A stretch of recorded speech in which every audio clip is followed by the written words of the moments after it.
ఇదిగోండి ఇప్పుడే మనకి ఇదిగోండి చెర్రీ టమాటా ఎంత బాగా వస్తున్నాయి చూడండి.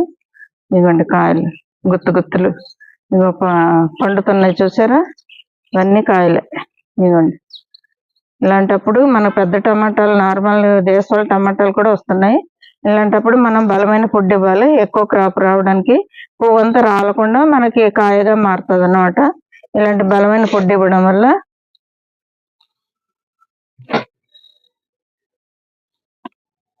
మనం చూసుకోవాలండి. చూసుకొని క్రాప్ వచ్చే టైంలో ఇలాగా ఇవ్వాలి.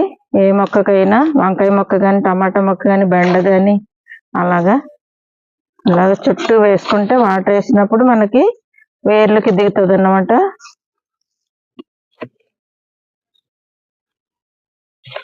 ఒకసారి ఇచ్చామంటే ఇంకా మళ్ళీ ఒక నెల వరకు చూసుకోక్కర్లేదండి.